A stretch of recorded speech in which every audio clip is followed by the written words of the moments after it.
Before moving ahead, here is a little introduction of myself. Hey, hi everyone, I am Raj, a CBSE class 12th grader. In this video, you people will able to see EduCard Students Concave event 2025. So let's go. By the way guys, this was my first event and I tried to capture every moment as possible. So I'm hoping कि तुम लोग end तक देखोगे and after seeing the video, you people will able to think big, work. Hi everyone, so I am ready and अब मैं जा रहा हूँ बुरहानपुर के रेलवे स्टेशन पे। बट मैंने ट्रेन देखी, अमृतसर वाली ट्रेन से हम जा रहे हैं, बट वो पूरा एक घंटा लेट है। तो मुझे 8 बजे जाना था बट मैं 8:30 बजे जाऊँगा। सो अभी 8:30 बज गए हैं एंड अभी मैं जा रहा हूँ railway station. Here guys, I had reached Burhanpur ka railway station. Here you can see this is the Burhanpur ka railway station and first of all हमने टिकट ली।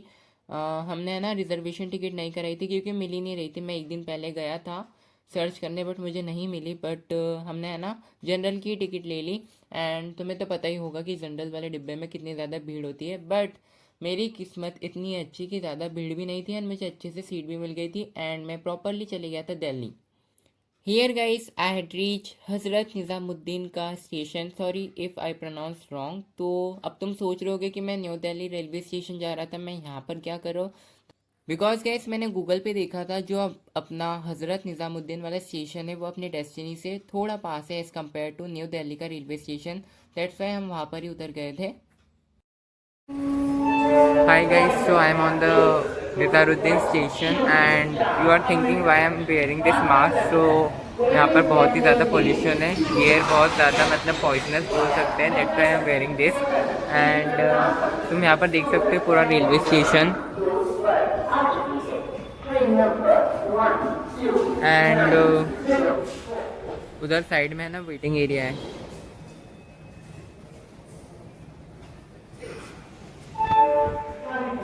तो अभी तो मैं सोच रहा हूँ थोड़ी देर सो लूँगा वेटिंग एरिया में एंड देखता हूँ फिर सुबह क्या करते हैं। ओके तो गाइस हम एग्जैक्ट 3:30 बजे सुबह के उतर गए थे रेलवे स्टेशन पर। देन 3 घंटे अच्छे से सो लिए थे हम वेटिंग एरिया पर। मैं एंड पापा आए थे तो सो लिए। फिर हमने चाय वगैरह पी, फिर हम चले गए थे घूमने। फर्स्ट ऑफ ऑल हम गए थे इंडिया गेट घूमने क्योंकि अपने जो रेलवे स्टेशन से बहुत ही ज़्यादा पास है इंडिया गेट। तो हम वहाँ चले गए through auto and here is the photo. तो 26 अक्टूबर मतलब उस दिन संडे था एंड उस दिन ही इवेंट था एंड यहाँ पर है ना साइकिलिंग रेस भी हो रही थी बच्चों की एंड वहाँ पर पुलिस भी आ रहे थे बच्चों के आगे पीछे। सो वो भी हमने थोड़ी देर इन्जॉय करी। देन हमने इंडिया गेट के अंदर एक पार्क है जो दिल्ली से उन्हें पता होगा, तो वहाँ पर भी हमने घूमा and here is the fountain. बहुत ही ज़्यादा सुंदर था एंड नीचे है ना खाने पीने का भी था एंड फ्रेश वगैरह होने का भी था, तो हमने वो भी यूज़ किया and here I was ready for the event. After getting up we had gone अपना डेस्टिनेशन जो कि था श्री फोर्ट ऑडिटोरियम एंड काफ़ी ज़्यादा पास था वैसे दिल्ली के गेट से। तो अप्रॉक्सीमेटली हम आधे घंटे में वहाँ पर पहुँच गए थे एंड जब हम पहुँचे थे ना वहाँ पर अपने डेस्टिनेशन पर तो पूरी अच्छे से अरेंजमेंट नहीं हुई थी एंड बच्चे भी कोई भी बच्चा नहीं आया था except me. I was the first kid there, first student there. And here is the photo of Prashant भैया and the grass sir अपने ऑडिटोरियम के बाहर। The first two study blogger जिनसे मैं वहाँ पर मिला था वो थे अनुराग एंड हर्षिता। हर्षिता का मुझे पता नहीं था कि उसका चैनल है स्टडी ब्लॉगिंग का। तो जैसे ही हम मिले मुझे पता चल गया and she was really very sweet and then हमें हुई अपनी VIP entry. By the way I got a VIP invitation for the event and this is the auditorium. Here you can see काफ़ी ज़्यादा सुंदर ऑडिटोरियम था, बाहर से भी अच्छा दिख रहा था एंड अंदर से तो तुम देख ही सकते हो कितना ज़्यादा अच्छा था। ये दोनों जो स्टार्टिंग में तुम्हें गर्ल्स दिख रहे हैं वो 10th के हैं एंड अनुराग तो अपना नीट की प्रिपरेशन कर रहा है and here is the rest room जहाँ पर सारे क्रिएटर्स ने रेस्ट किया था। तो मैं ना रेस्ट रूम की कहानी सुनाता हूँ। तो इनिशियली है ना ज़्यादा क्रिएटर्स नहीं आए थे, केवल अनुराग, मैं एंड 10th के स्टडी व्लॉगर्स थे एंड ये है पूरा रेस्ट रूम का सीन एंड यहाँ पर है ना खाने की सारी व्यवस्था की है and here is the washroom and अंदर है ना सारे क्रिएटर्स अपने अपने व्लॉग शूट कर रहे हैं, कोई फ़ोटोज़ ले रहा है एंड अनुराग भैया ने है ना दिव्या मैम को है ना एक गिफ्ट भी दिया था जो कि तुम देख सकते हो आगे। एंड कुछ समय बाद है ना इशिका भी आ गई थी, हमने भी बहुत सारी बातें करी थी। गाइस वी हैव, आपका नाम? धीरज वर्मा। आपका? जुबेल ब्लॉग्स। मेरा Anurag. Here we have Ishika.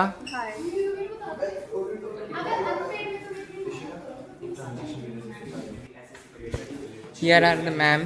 Ma'am, please introduce.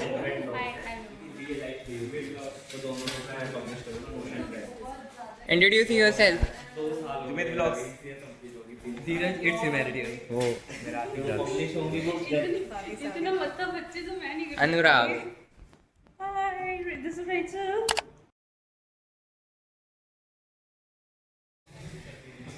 100 science अगर आपको स्कोर करना है सो आपको एनसीईआरटी फॉलो करनी पड़ेगी and you have to make your own notes of course, जैसे लेक्चर्स वगैरह जो भी कहीं से भी देखो। बट आई प्रेफर प्रशांत भैया में बोर्ड्स टाइप, जब भी आप लेक्चर देखो just make your own notes in your own words, तो वो आपको काफ़ी हेल्प करते हैं एंड टाइम एंड मैराथन्स वो तो डेफिनेटली हेल्प करेंगी। So just follow this technique, NCERT notes, question banks, sample papers and last marathons. Okay, thank you so much. बोलो. कोई भी क्लास नहीं है. बस प्रोक्रास्टिनेशन नहीं होना चाहिए, बिकॉज मैं बहुत प्रोक्रास्टिनेशन कर रही हूँ क्लास 12 में रिसेंटली एंड सिलेबस कंप्लीट नहीं हुआ है मेरा अभी तक, प्रीवोज आ रहे हैं, तो बस प्रोक्रास्टिनेशन नहीं, कंसिस्टेंसी मेंटेन। तो मिलना मिलाना तो होता रहेगा एंड अब तुम लोग स्टेडियम भी देख लो कि कैसा स्टेडियम है अंदर से.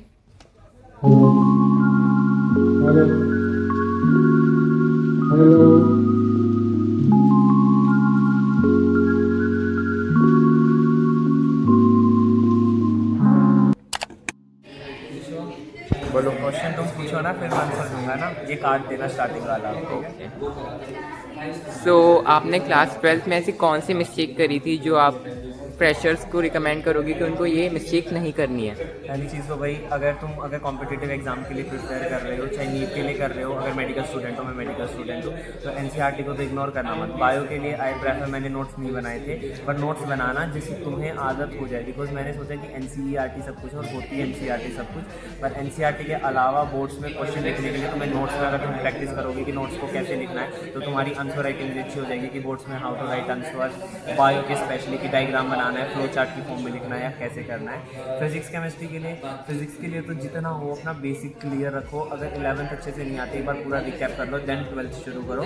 जैसे कि सेमीकंडक्टर हो गए 12th में, वो वाले यूनिट, ड्यूअल नेचर, न्यूक्लियर वगैरह, इनको स्ट्रॉन्ग करके जाओ। Specially part 2 physics optics and all, जो पार्ट 1 वाला है उसको तुम बाद में करोगे चल जाएगा, पर पार्ट 2 अपनी एक ऐसा रखो कि एक चीज़ तो तुम स्ट्रॉन्ग करके जाओ। अगर तुम्हें ओवरऑल नहीं चीज़ें आती है तो पार्ट 2 जैसे स्ट्रॉन्ग हो गया तो तुम्हें लगेगा कि हाँ 50-60% हमारी फिजिक्स कंप्लीट हो गई है। बिकॉज फिजिक्स का पेपर अगर हम कंपेयर करें पिछले सालों से, तो 2025 का सबसे अलग पेपर आया था। अगर मैं अपनी बताऊँ तो 3 घंटे मुझे ही पता है कि मैंने वो कैसे निकाले थे। बहुत अजीब पेपर था, ऐसे क्वेश्चन थे जो मैंने नहीं प्रैक्टिस कर रखे थे। तो जितने हो हर टाइप के क्वेश्चन लगाओ, इजी से लेके मीडियम हार्ड, हर टाइप के। केमिस्ट्री के लिए भाई अपनी ऑर्गेनिक पे मेन फोकस रखो, बिकॉज इन ऑर्गेनिक में 2 ही चैप्टर हैं, वो तो निपट जाएंगे आराम से। Same goes for physical, 3 chapter है, इजी चीज़ें आती हैं, क्योंकि वही चीज़ें आपने लाइक मोल कंसेप्ट वाला चैप्टर 11th में पढ़ा था, वही 12th में, तो एक चैप्टर तो तुम्हारा ऐसे ही बच गया। जो मेन फोकस है ऑर्गेनिक पे रखो, वहीं से मेन क्वेश्चन आते हैं। और कभी कभी मतलब 2026 में भी फिजिक्स का पेपर अपन सोच रहे कि हार्ड आएगा एंड अपन नर्वस हो गए, तो फिर क्या करें उस समय? देखो फिजिक्स के लिए तो भाई मेरे पास खुद कोई टिप्स नहीं है। आई थिंक मैं परफेक्ट इंसान नहीं हूँ इसके लिए, बिकॉज स्टिल मुझे फिजिक्स के लिए डर लगता है अभी भी। और क्वेश्चन सोल्व कितने भी कर लो, मैं अपनी अगर मैं बताऊँ, चाहे मैं कितने ही कंसेप्ट क्लियर कर लूँ, जब बारी न्यूमेरिकल्स की आती है तो वो सोल्व नहीं होते हैं। चाहे मैं उनके आगे फॉर्मूला लिख लूँ, चाहे मैं कुछ भी लिख लूँ। खुद मैं बोर्ड एग्जाम में अपने में 2-3 क्वेश्चन ऐसे करके आऊँ जो क्वेश्चन मुझे नहीं आ रहे थे, उनके अंदर मैं फॉर्मूला लिखा है। फर्स्ट बोर्ड एग्जाम के अंदर, कॉम्पिटेटिव एग्जाम्स की अलग बात है कि आप शॉर्ट ट्रिक्स के थ्रू या टिप्स, छोटी छोटी ट्रिक्स के थ्रू साइड में रफ वर्क करके आप अपना आंसर निकाल दो, पर बोर्ड्स के अंदर आपकी प्रेजेंटेशन अच्छी होनी चाहिए। अगर आप शॉर्ट ट्रिक्स करके आओगे, आप 3 नंबर के क्वेश्चन में आप शॉर्ट ट्रिक लगा के 3-4 में करके आ रहे हो, तो सामने वाला आपको 3 नंबर पूरे नहीं देगा। तो अपनी प्रेजेंटेशन अच्छी रखो, स्पेशली फिजिक्स में। या आप एक चीज़ लिख रहे हो, जैसे ऑप्टिक्स के अंदर आप अपना रफ डायग्राम बना सकते हो, जैसे टेलीस्कोप वगैरह, माइक्रोस्कोप का हो गया, और न्यूमेरिकल्स के अंदर जितना गिवन डाटा है वो सारा लिख दो, देन सोल्व करना शुरू करो। एंड इंग्लिश के लिए आप क्या स्ट्रेटेजी दोगे, क्योंकि आपकी इंग्लिश अच्छी है बट आपके थोड़े लो मार्क्स आए, तो इंग्लिश के अंदर जहाँ तक मुझे मेरी मिस्टेक्स का पता चला थी, कौन सा शीट तो मैंने देखी नहीं, पर जहाँ तक मुझे लगा इंग्लिश मेरी अच्छी थी, और अभी भी मैं बोल रहा हूँ इंग्लिश अच्छी थी। उस चैप्टर पढ़ने के बाद रहमत तो होती नहीं है, चैप्टर पढ़ने के बाद ये लगता है कि हमें स्टोरी पता चली कि अब हम आंसर बना के अपने आप लिख देंगे, पर वो आंसर अपने आप नहीं बनते हमसे उस टाइम पे। लिख के देखो कि ऐसी कीवर्ड्स यूज़ करो, एनसीईआरटी की डायरेक्ट लाइन होगी या एनसीईआरटी के कीवर्ड्स होंगे जिन्हें आप अपनी आंसर राइटिंग में ऐड करो, उससे आपकी इंग्लिश की आंसर राइटिंग और अच्छी होगी। अपने आप बनाने की थोड़ा कम करो, पर कीवर्ड्स उनमें ज़्यादा ऐड करो। Any tips for passages? Because passages तो इजी आए थे मेरे वाली, तो बहुत इजी थे, मैंने बहुत हार्ड ट्राई करे थे। इजी आते हैं पैसेजेस, जस्ट फाइंड आउट करो, सिनोनिम्स याद कर जाना, एक दो क्वेश्चन उसमें से आते हैं। Okay, thank you so much. Thank you. I think you people have taken enough guidance for your class 10 board exam, and अब मैं तुम्हें कुछ खाने पीने का बता देता हूँ कि क्या खाना था for VIPs and all. So here was the breakfast, या बोल सकते हो ब्रेकफास्ट तो नहीं बोलेंगे, स्नैक ब्रेक, एंड मैं है ना जुब के साथ अपना स्नैक ब्रेक कर रहा था, एंड फिर है ना मैंने सारे क्रिएटर्स के साथ फ़ोटो भी खिंचाई थी। Here guys you can see some photos and videos that I had captured with some creators. So first of all here is Sneha Didi, and literally she is very lovely. Then we have Vaishnavi, and her speaking skills is really great. इतना अच्छी तरीके से ये बात करती है. And here is the photo with Daksh, Jub, the Dheeraj and Ishika, and literally guys they guys are really very lovely and sweet. If you are watching the video, love you guys. Here are the photos with Divya ma'am, and मैंने है ना बाहरी अनुराग and Harshita के साथ photos वगैरह खींच ली थी, and अब ये है ना ऑडिटोरियम का अंदर। Now let's talk about what happened in auditorium. So first of all सारे ही वीआईपी गेस्ट का इंट्रोडक्शन हुआ, देन उन्होंने बारी बारी से अपनी स्पीचेस को कंटिन्यू करा, एंड काफ़ी ज़्यादा मोटिवेशनल स्पीचेस उन्होंने बोली थी, एंड उन्होंने है ना हमसे क्वेश्चंस भी करे थे, एंड मैंने आंसर भी दिए थे, एंड उन्होंने गुड भी बोला था bye the way. A business analyst, and also started and run multiple tech startups as well. He is an active member of ET World Leaders Forum and recognized for his contributions in education and business. MCQ दोपहर को, MCQ शाम हो तो MCQ, अरे मेरे दिमाग की MCQ हो गई है, और मुझे तो हम सपने में भी 4 ऑप्शंस आते हैं भाई। रोटेशनल मोशन पढ़ते पढ़ते मेरा दिमाग की सेंटर ऑफ मास कौन फाइंड आउट करे, दिमाग खराब कर रखा है। I hope you people like watching the reels given by Aryan भैया, and here is me on the big screen. Literally guys इतना ज़्यादा मज़ा आ रहा था, मतलब सारे स्टूडेंट्स को एकदम बड़ी स्क्रीन पे बताया गया था। Now guys let's time for the grand entry of one and only प्रशांत भैया. Everyone was confused कि प्रशांत भैया उस साइड से आ रहे हैं या इस साइड से आ रहे हैं। फर्स्ट ऑफ ऑल सबको लगा कि प्रशांत भैया है ना इस साइड से आ रहे हैं, दैट्स वाई सब खड़े हो गए, एंड उन्होंने अपना फ़ोन में कैमरा स्टार्ट करा एंड वीडियो रिकॉर्ड करना स्टार्ट कर दिया था। बट मैं इतना होशियार, मुझे पता था कि जो है लेफ्ट साइड वाले गेट से आएगा, तो मैंने ऑलरेडी है ना लेफ्ट साइड वाले गेट की तरफ ही अपना वीडियो रिकॉर्ड करना स्टार्ट कर दिया था। And here you people can see the grand entry of our Prashant भैया।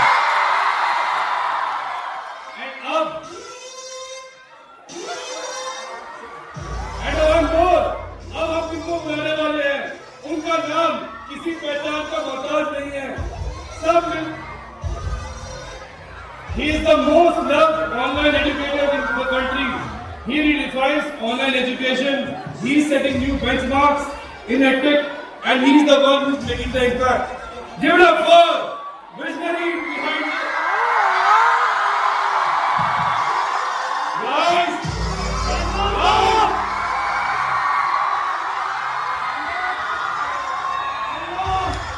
everyone clap.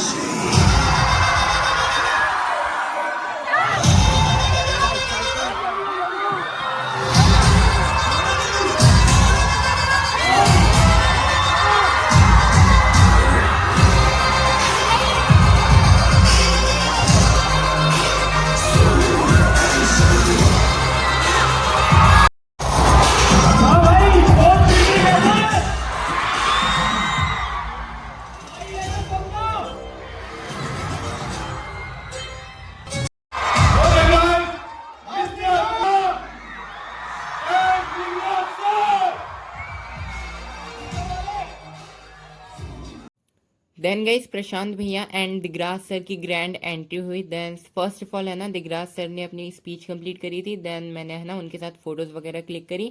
देन प्रशांत भैया आए एंड उन्होंने अपनी स्पीच कंप्लीट करी।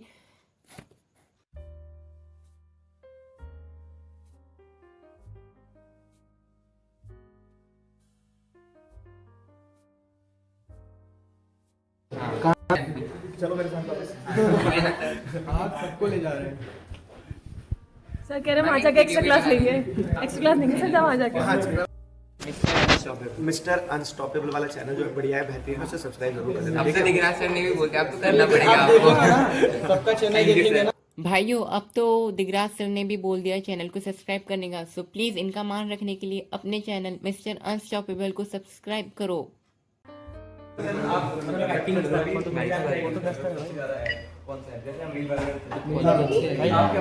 नंबर लिया ना भाई? हाँ लिया है।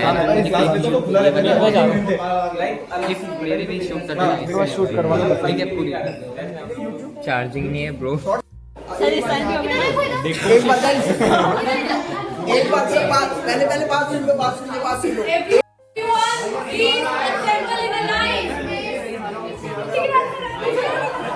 तो मजा आ जाता है पढ़ने में, मजा आ जाता है एकदम। किन किन classes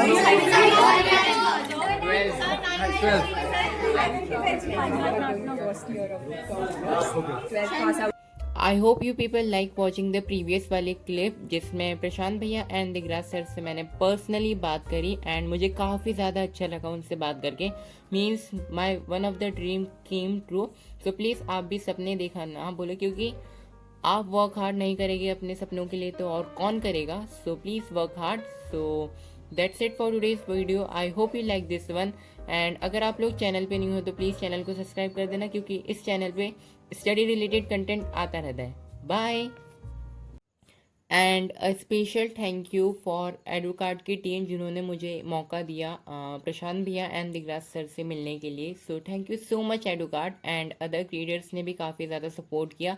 thank you all and मिलते हैं अगले कॉनकेव इवेंट में। बाय।